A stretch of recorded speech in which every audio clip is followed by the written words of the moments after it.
Halimbawa, you're taking 1,000 milligrams of calcium, pwede rin mag-lead ito ng bato? Yeah, usually the doctor, kapag kinoconsult po about medication or even vitamins, tinitingnan muna namin if you need that calcium.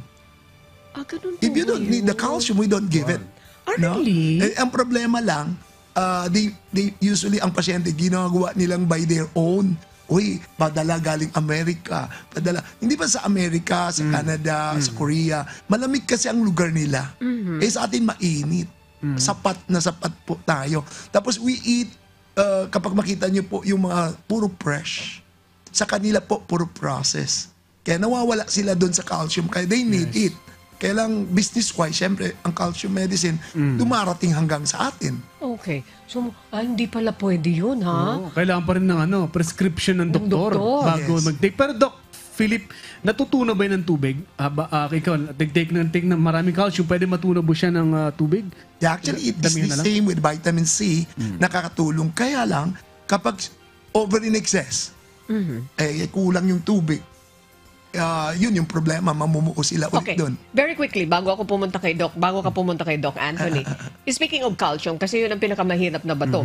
Okay. Nanay, makinig ka lang sa discussion a little later, babalikan ka namin. Okay. Yung calcium na yan, Doc, okay, wala naman prescription yung doctor, iinumin mo lang. Let's say, for example, you're taking 1,000 milligrams. May possibility ba na within 3 months or 6 months, magkakaroon ka ng pinakamatigas na bato? Pwede? Hala, Yeah, pwede po. kailangan magpakonsulta. Kaya usually we do blood test para malaman namin is sapat ba yung calcium nyo.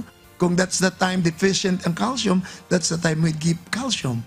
Okay, what Kapag about... yung very prone kayo sa fracture, kulang kayo sa calcium, yung mga ganun. Pero yung vitamin C, hindi magli-lead sa... Pwede din po, vitamin C can also lead to kidney stones. Kaya may warning po yung vitamin C, or known as the ascorbic acid.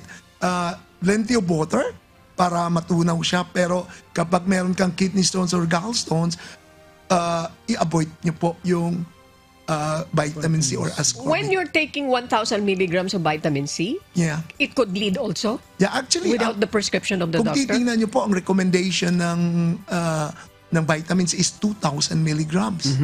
Kaya lang, hindi man tayo ganon. Karamihan, 500 milligrams or 1,000 lang. Kaya medyo bawas na po yun. Kasama Doc Philip po yung tinuturok na vitamin C? Yeah. Kasama po. Kasama po siya. Naku. Kasi it runs in the blood.